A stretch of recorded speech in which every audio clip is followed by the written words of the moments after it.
মাসের বৈশিষ্ট্য হচ্ছে ছয়টা। কয়টা ভাই? রমজানের বৈশিষ্ট্য হচ্ছে ছয়টা। এক নম্বর বৈশিষ্ট্য হচ্ছে আল্লাহর নবী সাল্লাল্লাহু আলাইহি সাল্লাম ফরমান, রোজাদার যখন সারাদিন রোজা রাখবে, রোজা রাখার কারণে রোজাদারের মুখের মধ্যে দুর্গন্ধ সৃষ্টি হয়। যদিও দুনিয়ার মানুষের কাছে এটা দুর্গন্ধ মনে হয়, কিন্তু মাওলার কাছে এই দুর্গন্ধটা জাফরান মেশকের চাইতে দামি মনে হয়। আল্লাহর নবী বলেন যে জাফরান মেশক যেরকম দামি, সুগ্রাম মৃগ নাভি যেভাবে সুগ্রাম ছড়ায়, দামি পারফিউম হয়, দামি আতর হয়, আল্লাহর কাছে বান্দার রোজাদারের মুখের দুর্গন্ধটা ঠিক সেরকমই দামি। সুবহানাল্লাহ। এরপরে আল্লাহর নবী বলেন, দুই নম্বরে হচ্ছে সমুদ্রের মাছ থেকে শুরু করে গর্তের পিপিলিকা নিয়ে আসমানের যতগুলা ফেরেশতা আছে, সমস্ত ফেরেশতা কুল সহ সকল প্রাণী রোজাদারের জন্য মাগফিরাতের দোয়া করতে থাকে। সুবহানাল্লাহ।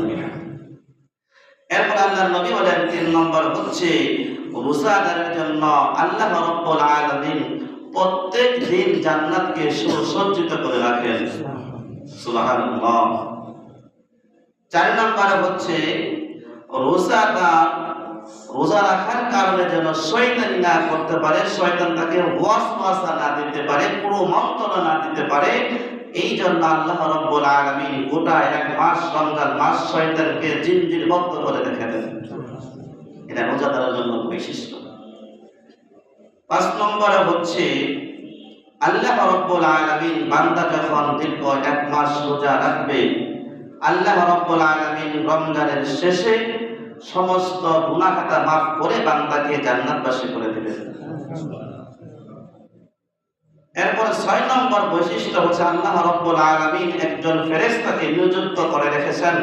ফেরেশতা সর্ব অবস্থায় সব সময় একটা ঘোষণা করতে থাকে, ও পুণ্যময়ী, ও বরকতময়ী, যারা তোমরা মাওলার নিয়ামত পাওয়ার পরে নিয়ামতের শুকর আদায় করেছ, যারা এই রোজা মাস পাওয়ার পরে ইবাদত বন্দেগী করেছ, নেকির কাজ করেছ, তোমাদের জন্য খুব সম্মান।